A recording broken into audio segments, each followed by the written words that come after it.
J'ai acheté pour vraiment pas très cher cette cartouche Neo Geo MVS de King of Fighters 97. Pas très cher parce que déjà franchement elle est pas propre. C'est sale et c'est bien collé. Et en plus, quand on lance le jeu, on est accueilli par un bel écran noir. Et avec un Unibios, on a droit à une belle collection de messages d'erreur relatifs à des instructions ou à des adresses invalides. Il y a peut-être un souci avec les soudures de l'une des puces qui peuplent les plaques. Je commence par toutes les regarder au microscope et je reprends celles qui ne me reviennent pas.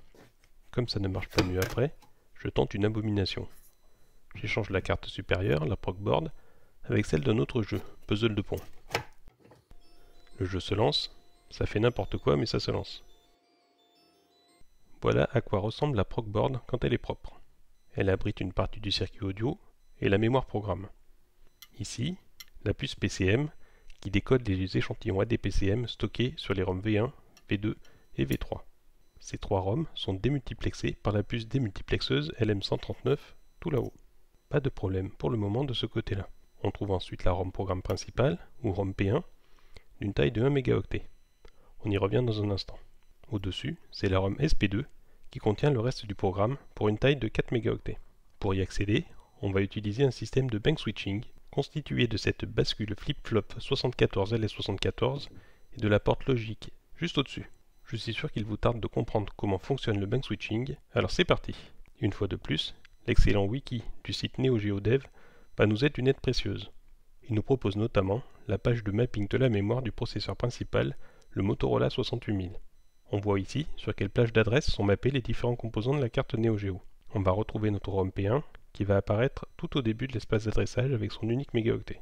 Pour la ROM SP2, c'est un peu plus compliqué, parce qu'elle a une taille de 4 mégaoctets et doit rentrer dans une fenêtre de 1 mégaoctet concédée par le plan d'adressage. C'est là que la magie du bank switching opère. Le 68000 n'accède pas directement à la totalité des lignes d'adresse de la ROM. Il s'adresse également au bank switcher. Celui-ci découpe la ROM en 4 bancs de 1 mégaoctet chacun. Quand le 68000 demande une écriture dans une adresse mappée sur la ROM SP2, le bank switcher attrape 2 des 16 bits de données envoyés et les affecte aux lignes d'adresse de poids fort de la ROM pour aiguiller les lectures suivantes sur le banc demandé. En écrivant 0, on sélectionne le premier banc. Si on écrit 1, on sélectionne le deuxième banc, et ainsi de suite. Concrètement, on retrouve notre double bascule flip-flop et notre porte logique. Au moment d'une écriture dans notre espace d'adressage, et seulement au moment d'une écriture, les 2 bits de données D0 et D1 traversent les bascules. Les sorties des bascules sont raccordées directement aux lignes A20 et A21 de la ROM SP2, ce qui sélectionne le bloc demandé. Chaque jeu Neo Geo a un numéro unique, écrit à une adresse précise. Pour King of Fighters 97, il s'agit du numéro 232. Le moniteur de RAM de l'Unibios permet d'afficher le contenu de la mémoire mappée du 68000. On peut donc visualiser ce numéro. On voit aussi très bien la mention Neo Geo, qui montre que la ROM ne semble pas endommagée à première vue. L'Unibios propose également une autre fonctionnalité intéressante. Il permet de calculer le CRC des différentes bandes de ROM et de les comparer à une base de données de référence. Ça prend un petit moment, mais ça confirme que les données de la ROM sont valides. La ROM P1 semble avoir des difficultés lors de l'accès dans le contexte du jeu, mais pas lors du calcul du CRC. On va tenter de la remplacer par une EPROM de taille similaire. Le souci est que ce modèle d'EPROM dispose de 42 broches, et mon programmateur d'EPROM n'en a que 40. J'ai donc fait l'acquisition, pour pas cher du tout, d'une carte d'adaptation pour mon programmateur. Il s'agit d'une carte en open hardware, dont tous les détails sont disponibles sur GitHub. Il faut y ajouter quelques composants additionnels, comme des interrupteurs, des broches diverses, des connecteurs, des résistances et un transistor. On utilise à nouveau le concept des bancs, et les interrupteurs permettent de forcer la valeur des lignes d'adresse haute, et ainsi de présenter au programmateur différents bancs de l'EPROM. Ici, on va utiliser un seul interrupteur et basculer entre deux bandes de 512 kg. Et voilà la chose assemblée. Les broches de la face inférieure viennent se loger dans l'adaptateur ZIF du programmateur. Mais avant de s'amuser, il faut dessouder la ROM de la procboard.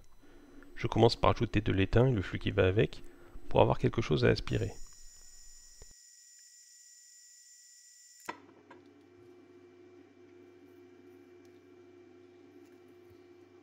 Il ne reste qu'à aspirer la soudure au pistolet à dessouder.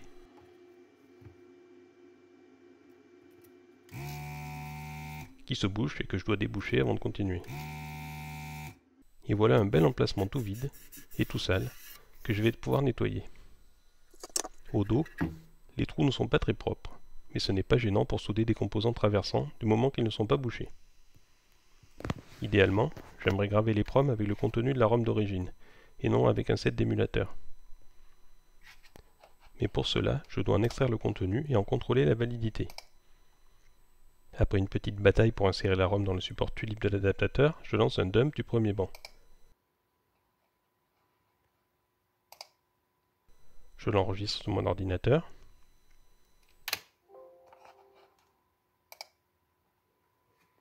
Je change de banc sur l'adaptateur. Et je lance un dump du deuxième banc.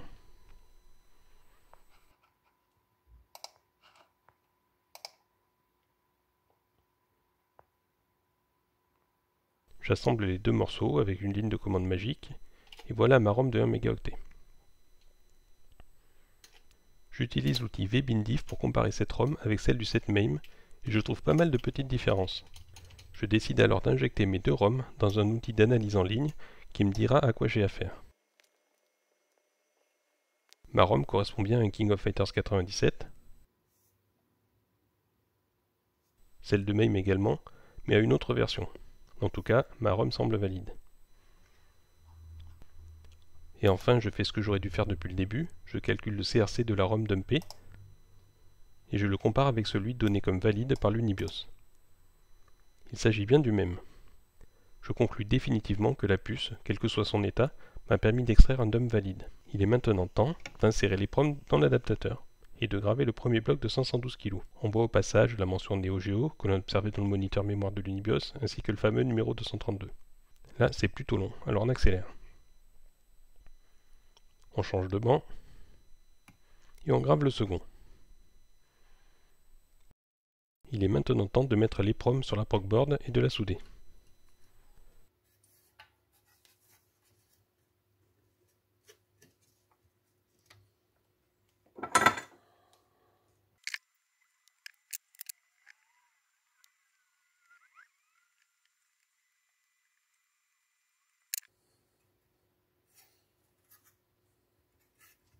Ensuite, je m'empresse de mettre la carte en place pour la tester, sans prendre le temps de cadrer correctement.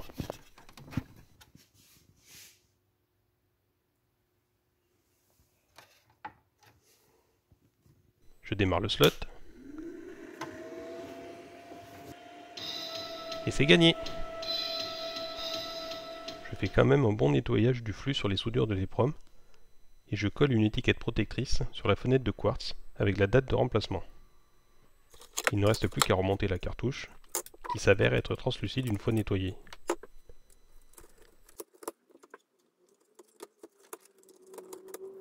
La cartouche sera intensivement testée en famille pendant l'heure qui suivra.